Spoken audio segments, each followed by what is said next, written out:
Hi, everybody. You're very welcome to today's Big Book study of Alcoholics Anonymous. Today is the 20th of July, 2024.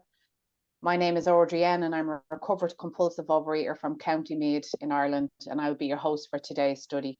Our co-hosts are Sue L and Tonya G will be doing our Q&A. If you have any questions during the meeting, please contact myself or any of the co-hosts by private message in the chat function. And the chat function will also be disabled until 5 minutes before the questions and answers session. Please note that the speaker, Harlan G, will be recorded for the duration of the study. However, the question and answer sessions which follows will not be recorded. We ask if you can please take a moment now to ensure that your microphone is on mute at all times during the study.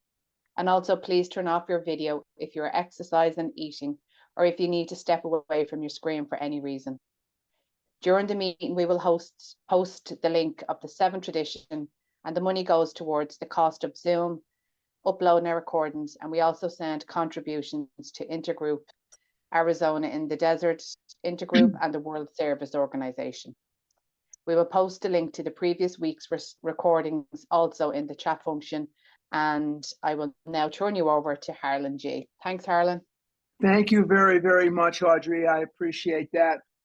Before I say anything, I want to sincerely thank Anna, and I want to thank Jen for last week's fill-in. I understand from everybody that they did a wonderful job, and I am so excited. Someone else was supposed to do one of those spots, and they had a death in their family. So there was kind of a last-minute sort of shift around because the one who was supposed to do it had, as I say, a death in the family, and that happened just days before. It happened just a couple of days before the retreat, or a day before I left for the retreat or so.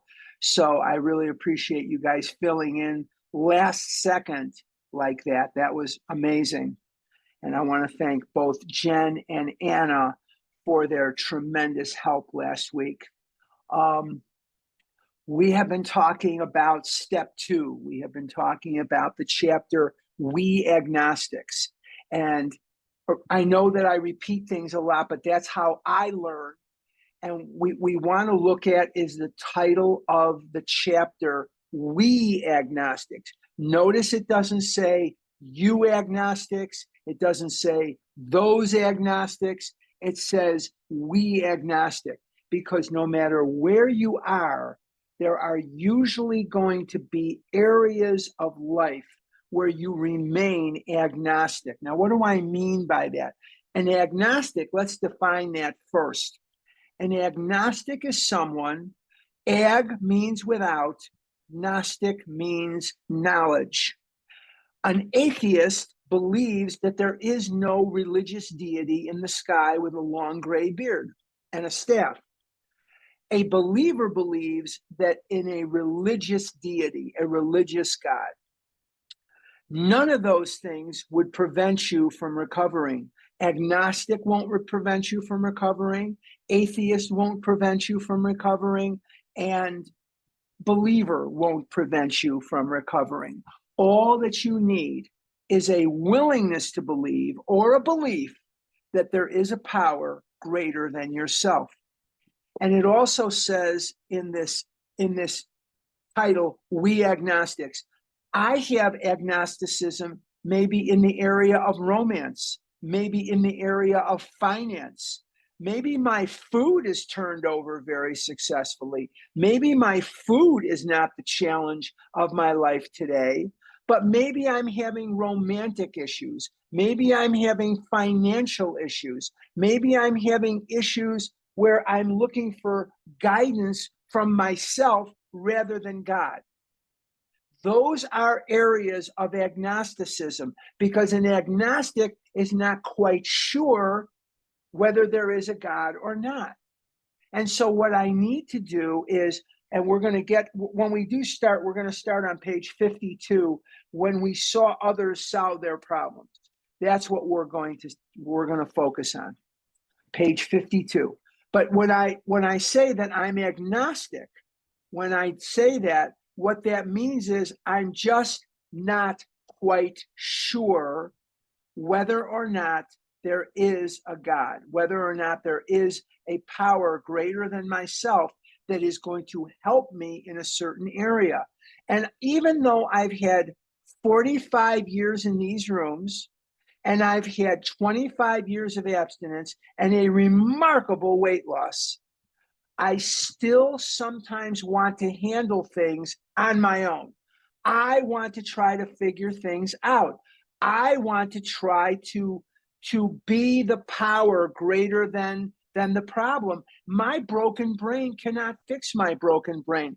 So these areas where I'm not quite settled, where I'm not quite at peace, where I'm not quite in the direction that I feel God wants me in, are pockets of agnosticism.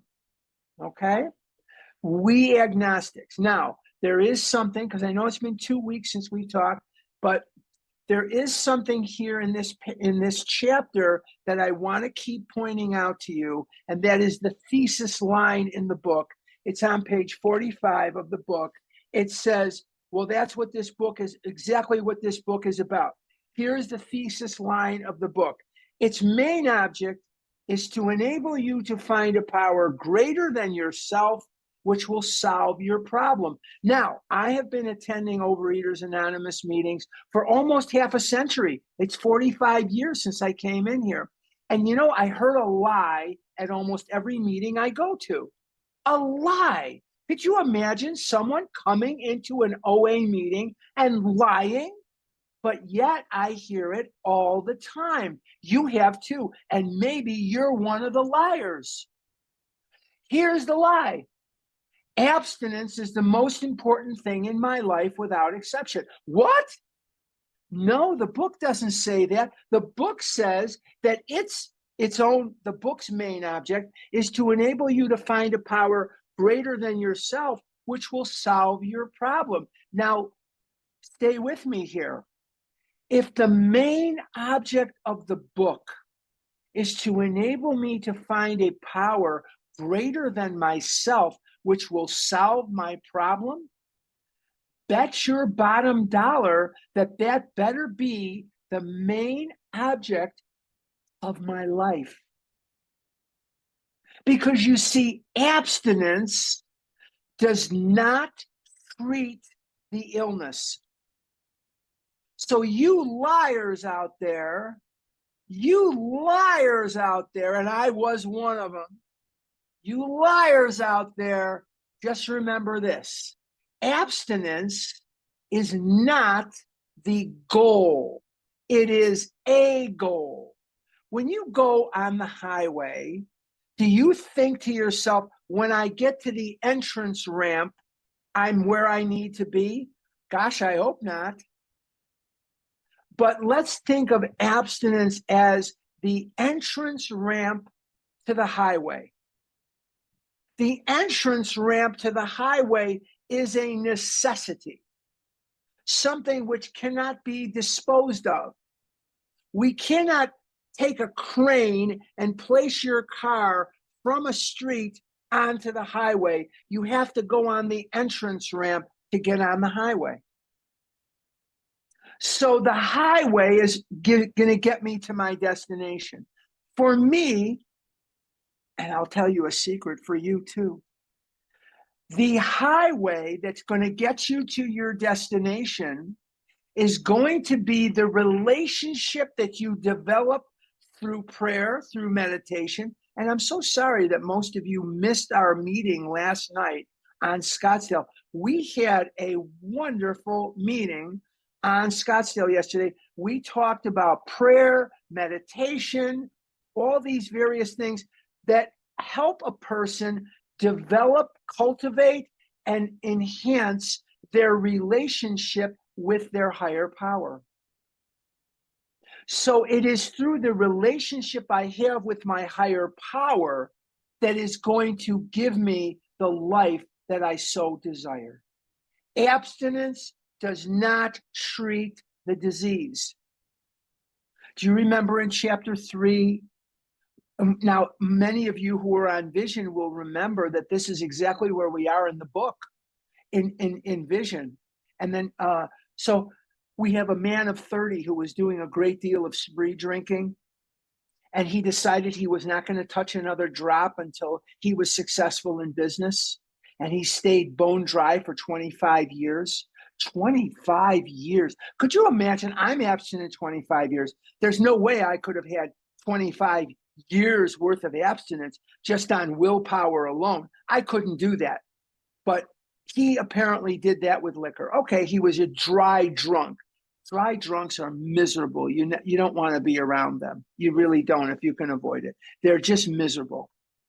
But the bottom line is, after 25 years of dry, notice I didn't say sobriety, I didn't say recovery, I said dry. He pulled out his carpet slippers in a bottle, and he was dead within 4 years. Did his 25 years of of dry treat the disease? No. Now, let's say you're in recovery, you're working the steps, you're abstinent, but you're not developing a relationship with God. How do you do that? By work and self-sacrifice for others. If you're not sponsoring, you're in dangerous water. If you're not sponsoring, you're not going to make it, because it's a 12-step program, not an 11-step program. Sponsorship is vital, because on page 14, at the bottom of 14, Ebby Thatcher reminds Bill that you have to go sponsor. Faith without works is dead, he said, and how appallingly true for the alcoholic.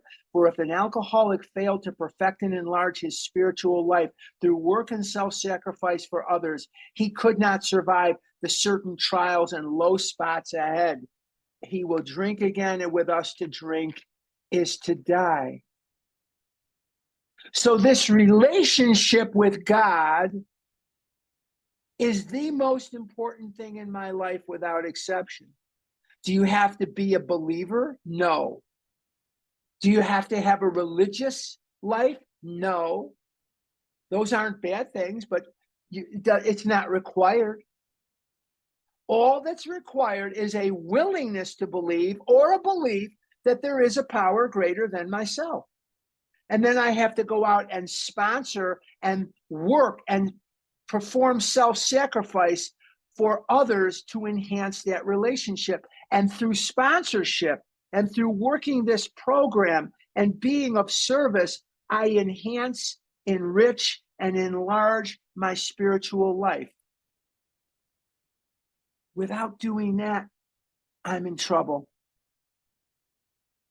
Are you sponsoring the same few people? Are you sponsoring it all? Do you call anybody outside your little circle, your little group? That's not stretching out. You got to go outside the box. I hate going outside the box. My friends say, I live in a bubble. I do the same thing every day. I walk the same path, literally walk the same path. I go to the same meetings. My friends are always howling with laughter because I'm so predictable. If the mafia ever wanted to kill me, I'd be the easiest hit in the world because I go the same places. I do the same things. But here's what I shake up in my life. I sponsor a lot of people. I take and make a lot of outreach calls, and my God squad is huge. My God squad extends to South America, Europe, and about 15, 20 states in the United States. I understand the killing force of this disease. Do you want to hear an interesting statistic? Are you sitting there thinking about your relationship with God? Are you sitting there thinking, this guy's full of crap, I don't have to sponsor? I'm going to let you in on a statistic that's going to startle you. The survival rate of cancer is higher than the survival rate of compulsive overeating. The survival rate of cancer is higher than the survival rate of compulsive overeating. And God forbid, if you had cancer and you went to the oncologist, you would do anything they said. You would understand you're fighting for your life. And compulsive overeating is a more deadly disease. The recovery rate, the rate of survival of cancer is higher than 3%. The survival rate of compulsive overeating is 3%, and I'm being optimistic. I'm going to let you think about that for just a second. Because when we're talking about a relationship with God, it is as vital or more vital to you than chemotherapy and surgery and all of the cancer fighting tools at the disposal of the oncologist. You doubt me? Go look up medical statistics on the survival rate of cancer. It is higher than the survival rate of compulsive overeating. And this relationship with God, a higher power, dog if you're dyslexic, a relationship with a power greater than yourself is the most important thing in your life. Abstinence is key. Without abstinence, I got nothing. I got nothing. I can't get on the highway. I don't have an entrance ramp. I've told you this story a million times. I got my undergrad degree. I don't have a graduate degree. I got my college degree from Roosevelt University in Chicago, downtown Chicago.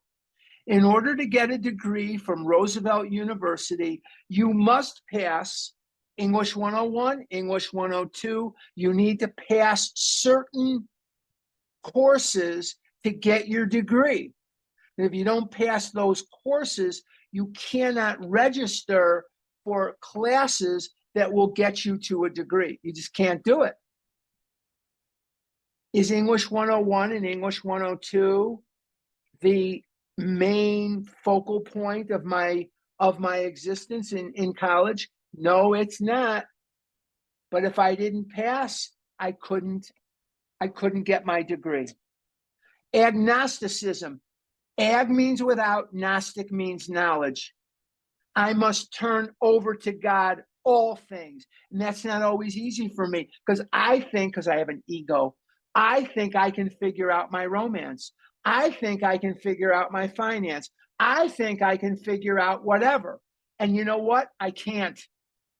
But the temptation is there because the ego resurrects itself beautifully. If all organs and tissues of the body resurrected as beautifully as the ego, we would live to be 20,000 years old. Because the ego resurrects itself gorgeously, gorgeously. Let's go to page 52. 52.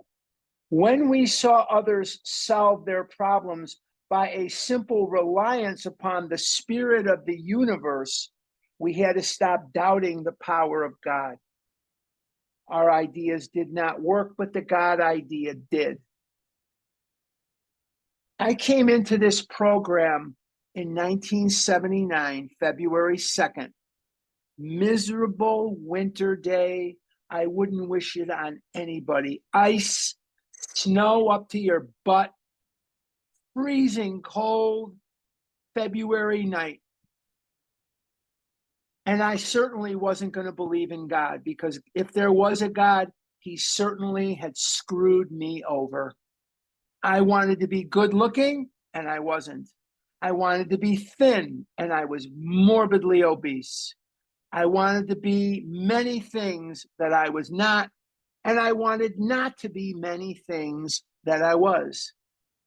I was in physical pain. I was broke. My car had been repossessed twice.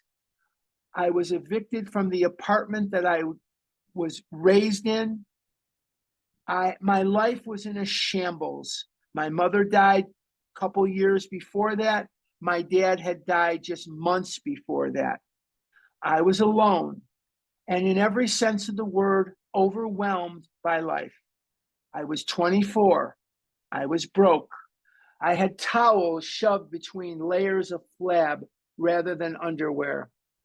It was going to be another 11 years before I would ever go on a date with a girl. The first time I ever held anybody's hand, other than my mother's or maybe my dad's, was in a meeting, and those women were 30, 40 years older than I was, and I was 400 pounds fatter than any of them. And they called me kid. A lot of them called me kid because I was 24 and they were 50s and 60s and 70 years old. I came in, my life was in a shambles. And it didn't take as short a time as I would like it to have taken. But here's what happened. The same thing happened to me that happened to Bill Wilson. Bill looked at Ebby, and Bill saw that Ebby was an alcoholic. He knew about how Ebby drank. He knew how Ebby acted when he was drunk. And the person that he saw before him on that famous November night was sober. And he says his roots grasped a new soil. There he stood, fresh-skinned and glowing. What had gotten into him? I queried. He simply smiled at me and said, I've got religion. Remember that part of the big book in Bill's story? I hope you do. But what Bill saw, which converted Bill, was he saw that this transformation in Ebby, who he knew was a drunk, was achievable not by Ebby, but by a belief or a willingness to believe in a power greater than himself. And Bill says, would I have it? Of course I would. He says, would I have it? Of course I would. And eventually Bill will come to say, I saw, I felt, I believed. What did he see? He saw recovery. He had seen people at the town's hospital in his 2 stints there that were not drinking, but they weren't happy about it. He saw a person who was not drinking and was thrilled not to be drinking in Ebby. So he saw, he felt. What did he feel? Hope. He saw recovery. He felt hope. What did he believe? He will repeat this on page 60. He believed at that moment that God could and would if he were sought. How do I seek God? Through abstinence. That's the entrance ramp to the highway.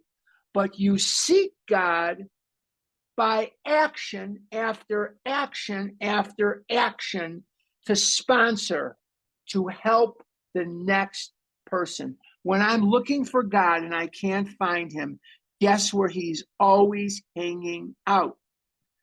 God is most often found by me in the face of one of his children. What kind of children does God point me in the direction of? The compulsive overeater who is still suffering. I don't normally get to talk to or work with people afflicted with other things. I normally get from God in my life, put in front of me, people who are suffering from compulsive overeating, anorexia, or bulimia. I am not anorexic. I saw a t-shirt not long ago, and it was a very morbidly obese guy. And he says, the t-shirt says, I beat anorexia. And this guy must have been 350 pounds. And his stomach is hanging out from the t-shirt. And it says, I beat anorexia or bulimia. But Can I relate to the anorexic? Yes. Can I relate to the bulimic? Yes. And I think most of us can. But that took a long time for me because I was looking for the differences. You know, my ego was thinking, how could you know the pain that I've suffered? How could you understand when you haven't been me? And when I closed my eyes and told my ego to shut the F up, and I lowered my insane ego in every one of you, I heard my story. I heard my story. I heard you tell your story, and I heard me. Maybe not right down the line. Some of you have very different lives than I. Some of you have whatever. But if I'm open and I'm telling my ego to shut up, I can hear my story in every one of you. That's the language of the heart. That's why we're bonded together today. That's why when we read a passage out of the big book or we share our stories, there's a universal language of the heart that we can relate. Maybe not every word, maybe not every detail. I've never lived in Japan. I've never lived in wherever, China, or I've never given birth to a baby. But take away some of those details, you got me and you got you, because that's the magic of what this is. Let's go to the bottom of 52. The Wright brothers' almost childish faith that they could build a machine which would fly was the mainspring of their accomplishment. Without that, nothing could have happened. We agnostics and atheists were sticking to the idea that self-sufficiency would solve our problems. When others showed us that God's sufficiency worked with them, we began to feel like those who had insisted the Wrights would never fly. It's easy to be negative. You know, we are products of Western culture. I don't care where you're listening to me from. We are products of Western culture. What is Western culture telling you? Whether you're male, female, black, white, green, yellow, gay, straight, Catholic, Jewish, Protestant, Muslim, it doesn't matter. This is what the culture is telling you. You can do it. You can do it. And doctors would be screaming at me. Screaming. You have no discipline. You have no willpower. You don't care about your mother. You don't care about your father. If you loved your mother, you wouldn't eat like that. Look at you, how fat you are. And I'm crying my eyes out because I'm 5. I'm 6. I'm 7.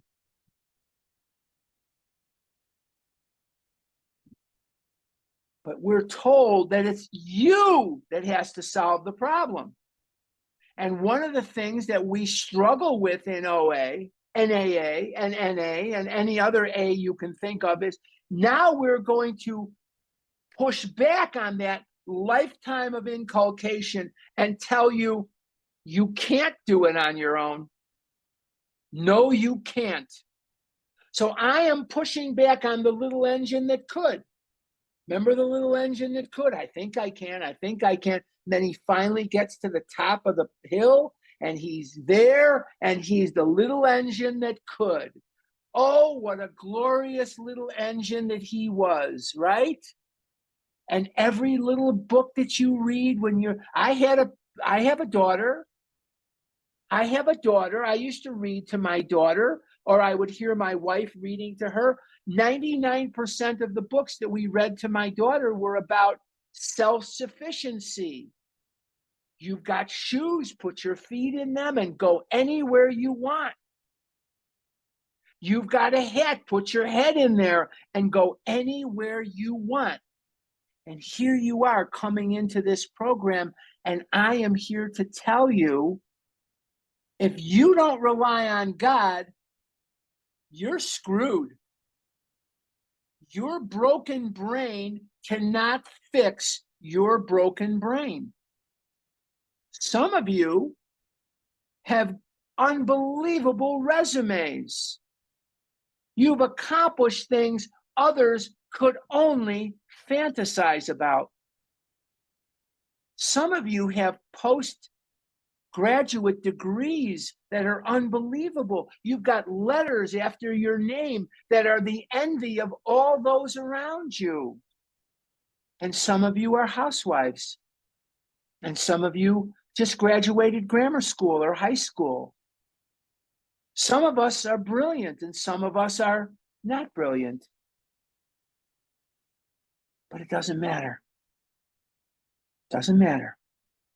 Because this paragraph about the Wright brothers' almost childish faith that they could do something is something we need to take note of, because what I am asking you to do today, and I know I need to do it too, is believe that if you do what we do, you'll get what we get, and that is recovery. When my program wasn't where I wanted it to be, and I would get a week and eat, and get 3 days and eat, and get 10 minutes and eat, or I was on the I'm going to be abstinent 6 days a week, and on Sunday I'm going to eat anything I want program. I was on that program. It didn't work, because Sunday stretched into Saturday and Sunday. Saturday and Sunday stretched into Friday and Saturday and Sunday. So you see where we're going with this, right? You have to know that you can't and God can. I hate when people say, I don't hate it. I don't say it. I'll let him. You're not letting him. Invite him in through your prayer and your action. I have a journal right here. My journal is here. I used it yesterday. We did a step exercise yesterday. I have a bunch of blank pages in this one. I'm going to fill them up. Not today, but I'm going to fill them up. And one of the things that really helps me is in writing, I get in touch with things that don't come out verbally, that don't come out in my thought. It really helps me. Now, is there anything in the big book that says you have to journal? No.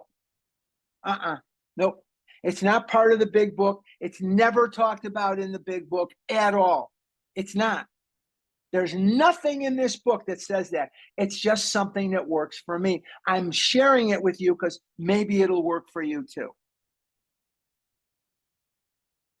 One of the things that's important to do, though, for me, is to take faith beyond prayer and beyond self. Writing is a very personal thing. I have to take prayer out of the synagogue. I have to take it outside the meeting. And I have to sponsor. And I have to take and make outreach calls. Honestly, do you think I want to answer the same flippant question 4,000 times? I don't. Do you know how many times I have been asked, honestly, what's your favorite paragraph in chapter 3? What's your food plan? How did you get your food plan? Do you know how many times I have answered or averted those questions? More times than you got hair on your head. But it works. Because for 25 years, I haven't compulsively overeaten. Got to be something to it. Got to be something to it. Let's continue. We're on page 53. Logic is great stuff. Top of the page. Logic is great stuff. We liked it. We still like it. It is not by chance we were given the power to reason, to examine the evidence of our senses, and to draw conclusions. You have a brain. God gave us brains to use, but your brain is no match for this disease. We agnostically inclined would not feel satisfied with a proposal which does not lend itself to reasonable approach and interpretation. Hence, we are at pains to tell why we think our present faith is reasonable, why we think it more sane and logical to believe than not to believe, why we say our former thinking was soft and mushy. When we threw up our hands in doubt, we said, we don't know. Let's continue. When we became alcoholics, crushed by a self-imposed crisis, we could not postpone or evade. We had to fearlessly face the proposition that either God is everything or else he is nothing. God either is or he isn't. What was our choice to be? I don't care what God you believe in. I don't care if you believe in doorknob or dog or cat or what have you. I can tell you this from my experience. I cannot fend off food thoughts.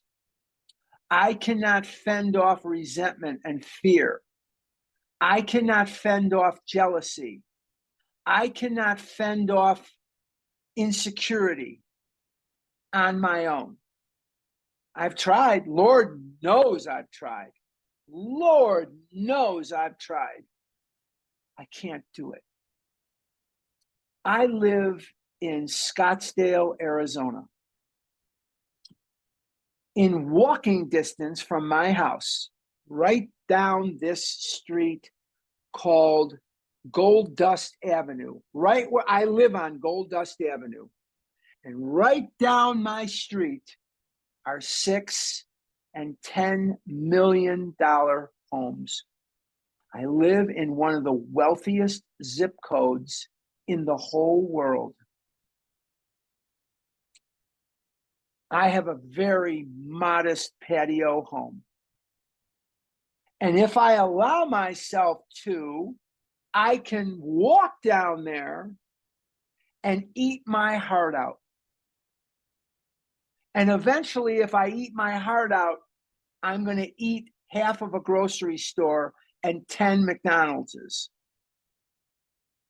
Because jealousy, fear and anger coming together to form jealousy is going to drive me right into the arms of French fries and pizza and fried whatever and egg rolls and you name it. You name it. I have to come home and thank God that the same house I have, even though it doesn't match up that, it keeps me cool in the summer. It keeps me warm in the winter. It protects me from rain. I have two parking spaces right outside the door. I have the same proximity to the goods and services that these people that live in the $10 million mansions live in. Within 5 minutes of my house is everything I could ever want. I have an expression. If you can't find it at Scottsdale and Shea, you don't need it. You don't need it. Everything is right here. But if I don't have a God in my life, there's always going to be somebody who has a bigger house, a bigger car, a bigger whatever. And I'm going to go nuts trying to get McDonald's. I want to get through the drive-through, and this idiot in front of me is taking too long to order. And I'm going to order more food because this guy is obviously stupid and he didn't know how to order his food quickly. And everybody is stupid and everybody is an idiot and everybody is a moron. That's where my brain goes. But with God, I can live with love in my heart. And when I live that way, where everybody's a moron and everybody's an idiot and everybody's out to get me, I eat like a glutton. I eat like a pig. And when I live with gratitude in my heart, I don't eat things that destroy me. And that doesn't come from self. That comes from the power of God, the power of good. God is everything. He is not nothing in my life. I am not a Calvinist. In other words, I don't believe everything is predetermined, but I believe in the power and scope of the power of God in my life. This shirt that I'm wearing comes from a regular store. The pants that I'm wearing comes from a regular store. Now, I bought these shoes. I buy my shoes online. But the shoes I'm wearing are I don't have to go to a big and tall store. So the point is, you can't get where I am on my own. I can get in and out of a car. I can get in and out of a movie theater seat. I can walk. I can get out of a chair. Sofas, even to this day, are sometimes challenging for me. If they're really low, I have a problem getting out of them. Not because I'm morbidly obese, but because I'm beat up. I'm 70. I've had hip replacements, knee replacements. It's not easy for me sometimes to get out of a sofa or a chair if it's really low. Not easy. So God is everything. Is that something that you naturally, organically come to? No, I have to work at it. I have to work at it every day because in my mind, I still want to be in control of things. I have to work at this. Step 2 is not an event. It is a lifetime process. You want to get me crazy? Call me up and say, you once worked the steps. If you once worked them, you miss the point. You work them for the rest of your life and you teach them. That's what's important. I was once in 5th grade. I'm no longer in 5th grade. But my education is from birth to death. My education is different from 5th grade. So don't tell yourself you worked the steps. If you tell yourself that, you miss the point. The steps are to be worked forever and ever and ever. She won't mind me telling you this story, but I have a friend of mine that lives in New Jersey, and her name is Naomi. And I was doing a retreat in Cherry Hill, New Jersey. And she came up to me at lunch and she said, "Can I call you when I'm done with the steps?" I said, "No." And she looked at me like I was the creature from the Black Lagoon. And she said, "Why not?" And I said, "Because there's no phone in the box. And you won't be done working the steps until you're dead. You won't be done. You won't be done." Okay. We're on 53, arrived at this point, page 53. Arrived at this point, we were squarely confronted with the question of faith. We couldn't duck the issue. Some of us had already walked far over the bridge of reason toward the desired shore of faith. The outlines and the promise of a new land had brought luster to tired eyes and fresh courage to flagging spirits. Friendly hands had stretched out in welcome. We were grateful that reason had brought us so far, but somehow we couldn't quite step ashore. Perhaps we had been leaning too heavily on reason that last mile, and we did not like to lose our support. What does that mean? It means that you cannot beat this disease on your own willpower and your own intellect. Now, here's what can be dangerous. I have friends of mine, and so do you, that are very, very successful. PhDs, postdoc, doctors, lawyers, dentists, CPAs, you name it, I got friends that do it. It's very hard to tell somebody who is so accomplished that they can't do this on their own. But it doesn't stop there. It really is all of us, because we've done so much. Remember, we talked about the little engine that could in Western culture? Because when you're a kid and you're in Western culture, you get inculcated with this idea that if you work hard enough, you can be or do anything you want. And we're telling you the opposite.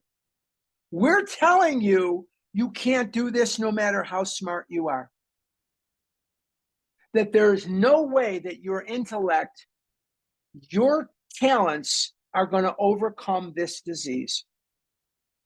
And once again, I'm going to remind you that the survival rate of cancer is higher than the survival rate of compulsive overeating. The survival rate of cancer is higher. Internationally, we're probably recovering at about 3%. Cancer survival rates are much higher. Much higher. They're not where we'd like them to be, obviously, but they're not as low as 3%. So the chances that you're going to beat this on your own are not there yet. Most of us keep trying and trying and trying to intellectualize and think and reason our way through this. Maybe if we were on keto, maybe if we were on Stillman, maybe if we were kosher, maybe if we just ate Carl's hot dogs on the south side of Chicago, maybe if we went to South Shore High School, maybe if we did that, then we could beat this game. No, we cannot. Nope. So in other words, faith, that relationship with God, has to be ever present. It has to be constantly worked at, and it has to be a part of everyday life. Everyday life. Because step 2 is not an event, it is a lifetime process. Came to believe that a power greater than myself could restore me to sanity. Notice it doesn't say came to believe that a power greater than myself could restore me to sobriety, because sobriety has a very low ceiling. All right, you're sober now. Okay, you're not drunk. But sanity is unilateral. The ceiling is the sky. Because if you're not drinking, but you're insane in your romantic life, what good is it? If you're not drinking or you're not eating and you're insane in your financial life, what good is it? If you see where we're going with this? Sanity has a much higher ceiling than sobriety. God is everything or he is nothing. What is my choice to be? And I have to think that God is everything. Does that mean I don't leave the house? I sit here and pray all day? No. You have to render unto Caesar what is Caesar's, render unto God what is God's. I have to work. I have to make a living. I have to pay my taxes. I got to go to Costco today or I'm going to be in trouble. I'm almost out of gasoline. I got to go to Costco. I got to get gas. I got to go to the grocery store. I need certain things. If I don't go get them, no one will. And in order to go get them, I have to first make the money. But God helps me every step of the way. I could never have walked through a store like Costco in my disease. First of all, I would have been at every stop eating. I don't know how the Costco's are at where you live, but my God, it's like a buffet in there. And today being Saturday, it's like an opulent buffet. There, every 10 feet, there's somebody pitching food. Here, try this. Here, try that. I mean, I could gain 80 pounds just going through there. I walk right past them. I didn't make that possible, but God did. I could never walk that far. So these are things that if I'm not careful, I will lose gratitude. because I'll just keep overlooking it. Let's go to the bottom of 53. That was natural, but let us think a little more closely. Without knowing it, had we not been brought to where we stood by a certain kind of faith? For did we not believe in our own reasoning? Top of 54. Did we not have confidence in our ability to think? What was that but a sort of faith? Yes, we had been faithful, objectively faithful to the God of reason. So in one way or another, we discovered that faith had been involved all the time. I do trust myself at times to figure things out in the business or whatever, but my ultimate reliance is upon God. Let's go. 54. We found too that we had been worshipers. What a state of mental gooseflesh that used to bring on. Had we not variously worshipped people, sentiment, things, money, and ourselves? And then with a better motive, had we not worshipfully beheld the sunset, the sea, or a flower? Who of us had not loved something or somebody? How much did these feelings, these loves, these worships have to do with pure reason? Little or nothing. We saw at last. Little or nothing we saw at last. Were not these things the tissue out of which our lives were constructed? Did not these feelings, after all, determine the course of our existence? It was impossible to say we had no capacity for faith or love or worship. In one form or another, we had been living by faith and little else. On this date, or tomorrow, I think, man landed on the moon. I was a kid in Chicago, and we all turned our TVs on. It was late at night, I remember that. And we saw Neil Armstrong and Buzz Aldrin. They went to the moon. Wow, that was amazing. Wasn't that insanely amazing that they did that? And you go and you see an ocean or Lake Michigan, which standing at the shore, you wouldn't know the difference. You can't see across Lake Michigan if you've never been there, if you've never seen it. The curvature of the earth it's 300 miles long and 196 miles wide. So the curvature of the earth prevents you from seeing across Lake Michigan. So if somebody were standing in Michigan waving at you, you wouldn't see him. It's an amazing sight to see Lake Michigan. It was my first higher power. But where was I going with this? Oh, you can't look at these things and not feel the presence of God. When I was a kid, there was not as much pollution, not as much light pollution, not as much air pollution as there is today. And I remembered going out in the country just a little bit. You didn't have to go far. Man, you got away from the city. You could see every star in the sky. And then I moved here to Arizona, and we have a lot of pollution here. But when you get away from Scottsdale, get away from Phoenix, because we don't have a lot of clouds here. It rains here, but not like Chicago. Not Chicago, it could rain, my God. But here it doesn't. We do have storms, but they're quick, they're violent, and then they move on. You get away from Phoenix, you get away from Scottsdale, you could see every star in the sky. And every once in a while, you'll see a comet, a shooting star, a meteor. You'll see something that'll take your breath away. Could any of us have invented that? Could I have invented a baby? A puppy? A kitty? A river? A tree? A flower? And I know some of you are saying, what about the Holocaust? What about chattel slavery? What about the Trail of Tears? What about diseases?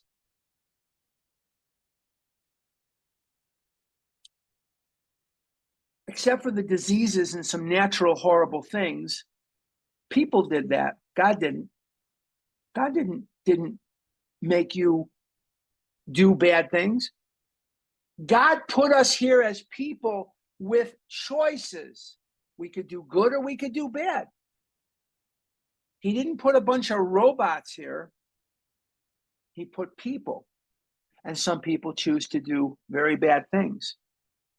I remember asking my dad, how come I don't have aunts and uncles and cousins and that? And he didn't hesitate to answer me. Someone killed them. They were murdered. They were obliterated off the face of the earth. And it was very hard for him to believe in God because he wondered where the hell God was that night. Where was God when the people came and murdered his mother, father, aunts, uncles, cousins, sisters, brothers, nieces, and nephews as young as 6 weeks old? And he had some questions, and I'm growing up in this. I'm growing up in this. You mean someone killed a 6-week-old baby? Yes. Yes. I didn't have cousins and aunts and uncles and all that stuff. Some of you did, some of you didn't. I didn't have it. But that wasn't done by God. That was done by people.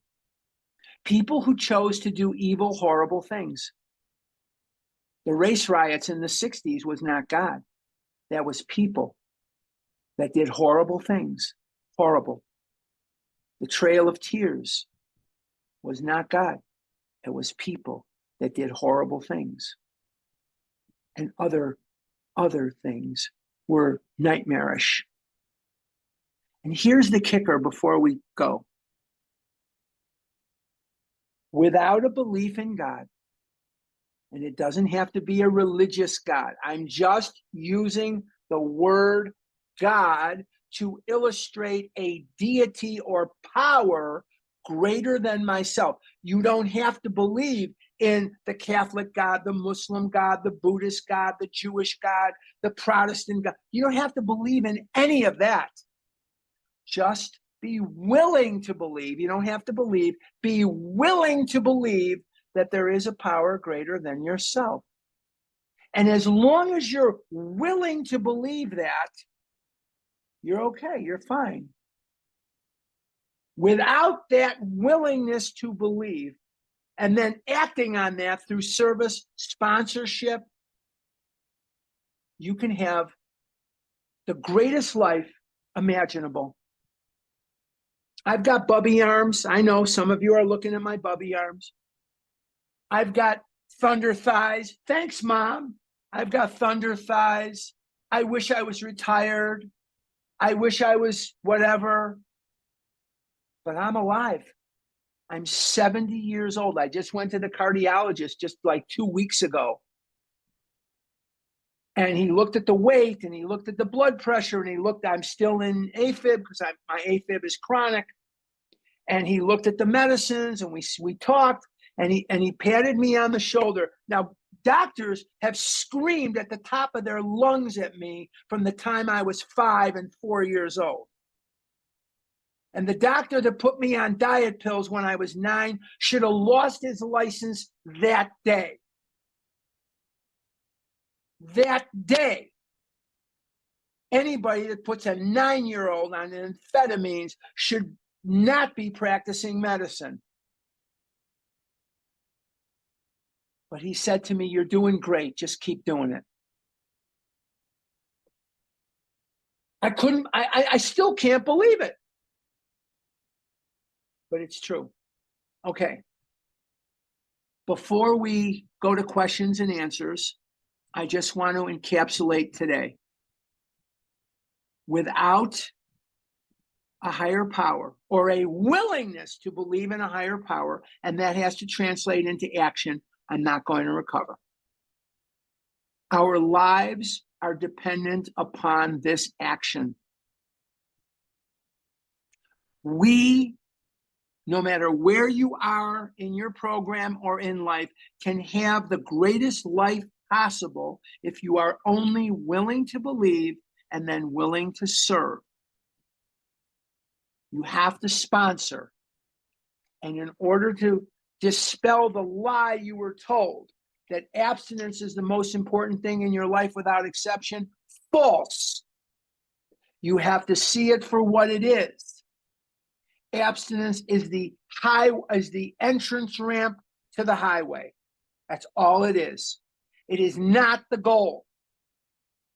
The main object of this book is to help you find a power greater than yourself, which will solve your problem. And that means it better be the main object of my life. Okay, before we go to questions and answers, I once again want to thank Anna and Jen for filling in for me when I did the retreat last weekend. Thank you so much for doing that. I don't think Jen is here, but okay. But the bottom line is that I want to thank you guys. And no math questions and no food questions